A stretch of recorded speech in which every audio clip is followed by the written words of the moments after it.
Unajua hii upendo imefanya mpaka baba amemtengenezea kanzu, the coat of many colors. Ikawa sasa kila wakati hawa ndugu zake wanapomuona, nilikuwa nafikiria naona ya kwamba hawa ndugu zake walikuwa hata wanaona hii the coat of many colors wanasikia vibaya. Chuki inazidi. Kwa nini baba anapenda mtoto sana na mpaka anaenda kumtengenezea nguo ambayo Biblia imesema ya kwamba ilikuwa ya marangi mingi? Bwana asifiwe. This coat of many colors ilikuwa naangalia naona ina represent ule upendo, Bwana asifiwe, ambao Yesu ametupenda nao zaidi. Akamtoa mwana wake Yesu Kristo. Amen. Ya kwamba Mungu alitupenda. Hii upendo ya Mungu haikutosha tu. Aliona hii upendo lazima nifanye kitu sababu ya vile nimependa mwanadamu. Bwana Yesu asifiwe.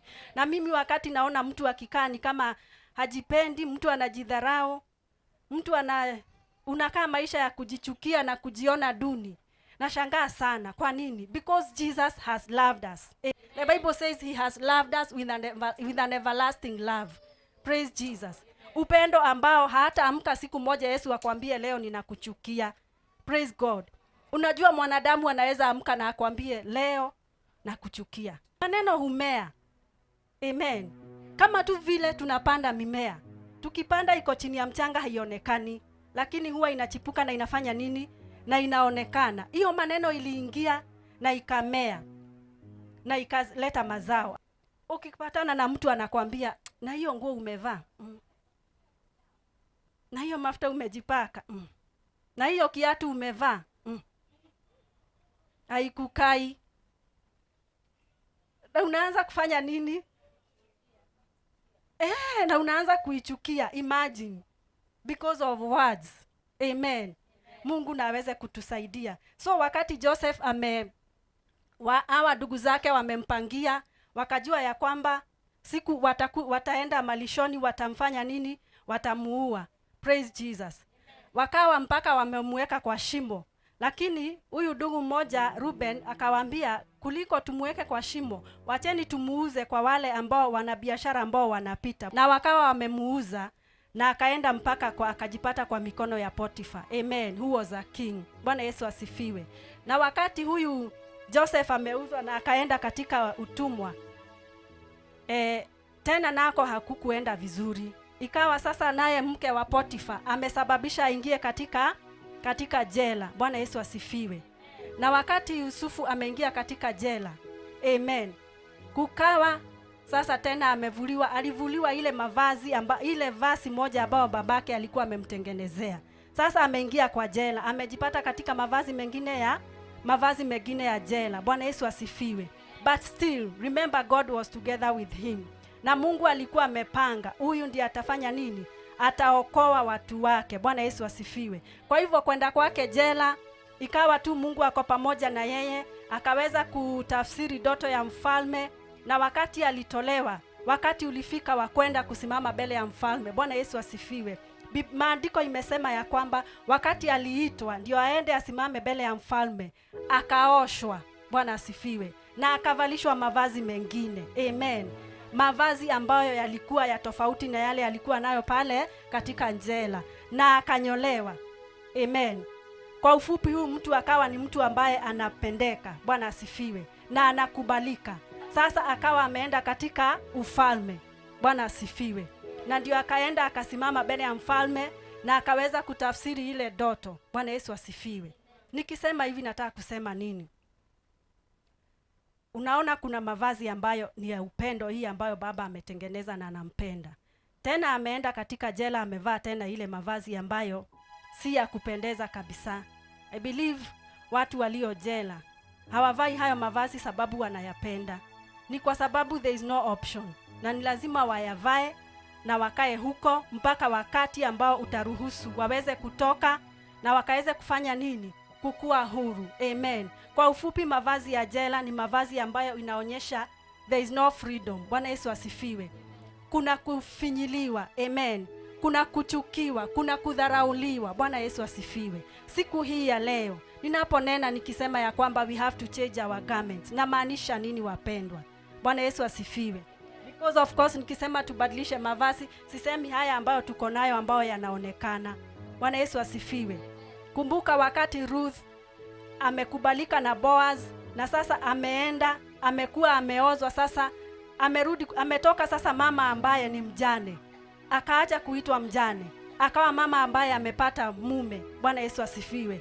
Ruth ambaye hakuwa na cha kwake, Bwana asifiwe, ambaye alikuwa amefiwa, ambaye alikuwa na machozi ya kuachwa na kuwa pia hana kitu, ako katika nchi ya utumwa, ametumika tena akawa ndiye analeta Yesu Kristo katika ulimwengu. Bwana Yesu asifiwe. Nataka kumaanisha nini wapendwa? Unaweza kuwa umekaa hapa kwa muda mrefu, tunakuona vizuri, umevaa vizuri mavazi na umeng'ara zaidi, lakini ndani ya moyo wako kuna mavazi mengi sana ambao umevaa. Bwana Yesu asifiwe.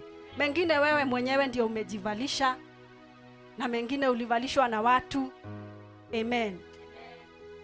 Na umekaa nayo kwa muda mrefu. It is time that we change our garments. Bwana Yesu asifiwe.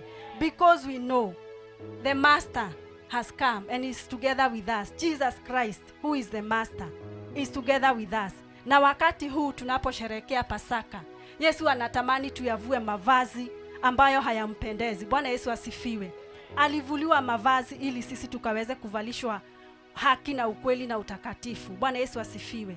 So today ninakuhimiza ewe mpendwa uliye hapa mahali hapa siku hii ya leo, ya kwamba ukaweze kuvua yale mavazi ambayo umekaa nayo ndani ya maisha yako, ndani ya moyo wako. Saa ingine unaangalianga watu unasema hawa na ndio walisababisha nikae hivi nilivyo. Bwana Yesu asifiwe.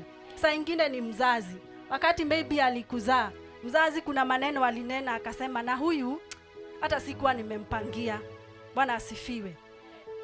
Amen. Vitu hufanyika ya kwamba mzazi amejipata na mtoto amekuja, akawa mpaka ananena anasema na haka sikuwa nimekapangia, lakini kamekuja. Sasa hali ya chuki inaanzia wapi? Inaanzia hapo. Wewe mwenyewe unajichukia because hata mzazi hakuwa na shughuli na wewe, na unaona even katika kukua kwako unapata hauna kibali, unapata unajaribu kufanya hii lakini unakumbuka na si mamangu hata hanipendi. Ukienda kufanya hivi kugeuka hivi unakumbuka na huyo mzee aliacha kama amenitusi jana. Amen. Na unachukua hiyo unavaa. Ukienda kujaribu hili unakumbuka na niliambiwa, unachukua hilo vazi unavaa. Wapendwa, it is time to remove our garments. Amen. We are not slaves anymore. We are not under curse anymore. Amen. Hatuwezi endelea kukaa na mavazi ya utumwa. Amen. We have to arise. Lazima tuvue yale mavazi ambayo yanatuwekea ni kama yanatuwekea ukuta ya kwamba hatuwezi penya. Bwana Yesu asifiwe. Ya kwamba tukienda kujaribu kufanya hiki unakumbuka, nasi niliambiwa hii siwezi. Kama wewe ulikuwa muibaji ukasimama siku moja maybe kitu happen sauti ukaiba na bass na wewe ni wa soprano.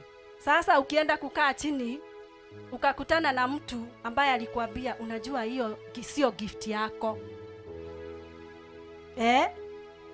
Na hiyo siku ndio ukaweka mic chini na ukasema sitawahi tena. Amen. Ukienda kujaribu biashara hivi unakumbuka na niliambiwa mimi mkono yangu sio ya biashara. Si ni kweli? Ukikumbuka hivyo hiyo biashara the following day hauwezi amka. Si unakumbuka uliambiwa? Umechukua hiyo mavazi umeivaa. Sasa we unakaanga hivyo tu. Hata hauna ladha ya maisha because of the many things that were spoken to you. Amen. Na ukayachukua ukayaweka kwa moyo. Bwana Yesu asifiwe. Wapendwa, this is the season. Bwana Yesu asifiwe. That we have to remove the garments of shame. Amen. The garments of reproach in our lives. Amen. Mavazi ya kudharauliwa na ya kujidharau. This day we have to take it. And you have to be intentional. Mengine hakuna mtu atakuja akwambie utoe. Wewe mwenyewe ndio utajua na ndio utaamua.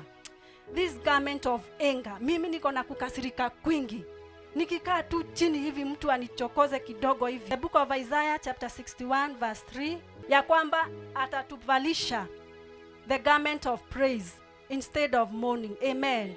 Bwana Yesu asifiwe. Praise Jesus.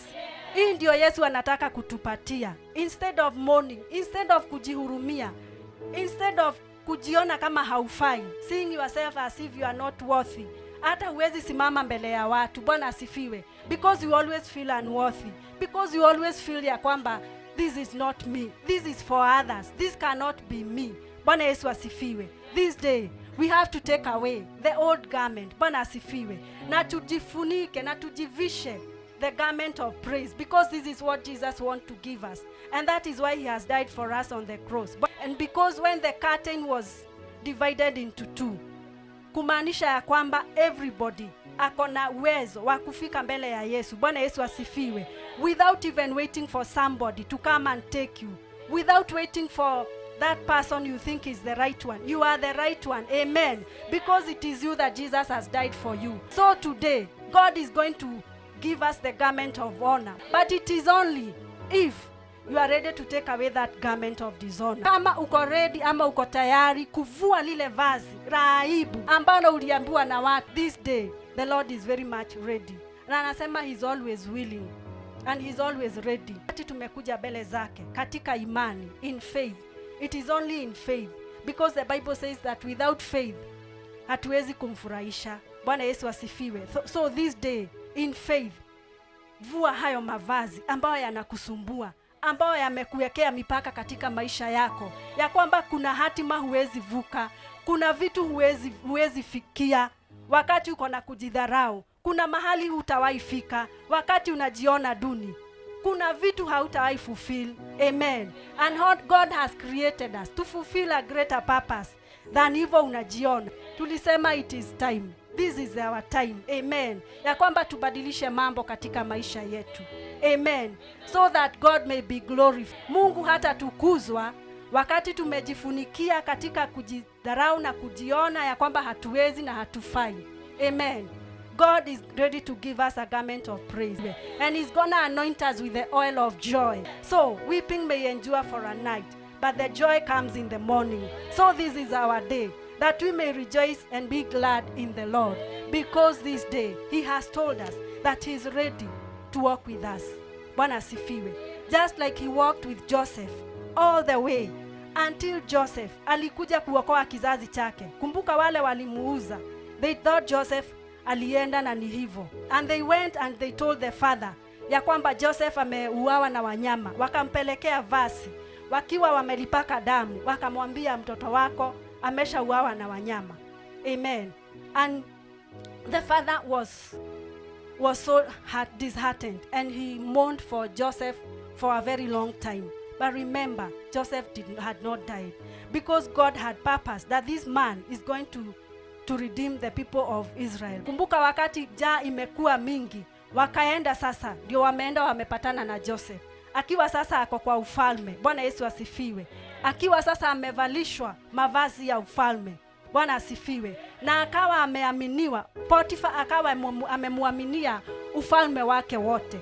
Ni kwa nini? Kwa maana Mungu alikuwa amekusudia ya kwamba huyu mtu ndiye atakuja kuokoa hili taifa la Israeli, na watu wao atawaokoa katika njaa ambayo ilikuwa ikuje. Kwa hivyo siku hii ya leo wapendwa, nataka uamke, you shake off the dust and say, mimi ndio nitaokoa taifa langu. Bwana Yesu asifiwe. You shake off the dust and say, mimi ndio ule mtu ambaye Mungu amechagua ili nikaweze kusimama na nikaweze kutetea taifa langu, nikaweze kutetea ndoa yangu, nikaweze kutetea watoto wangu. Bwana asifiwe. So wapendwa, let us arise and trust God that is going to complete the process, because he is able to. Maana yeye alianzia kazi nzuri ndani yetu. The Bible says he will come to accomplish. Usikubali mtu yeyote akuje amalize kazi ambayo sio yeye alianza. Sio yeye alianza huyo mwenye anakwambia huwezi. Sio yeye alikuuba. Kwani si Mungu alikuuba akijua unaweza? Amen. Si Mungu amekuweka hapa akijua ya kwamba unaweza? Amen. Mungu hajawahi malizana na mwanadamu. Bwana Yesu asifiwe. He always have a second chance. Are we ready to take off the shackles? Are we ready to shake off the dust? Are we ready? How ready are we? How ready are we? May God bless you.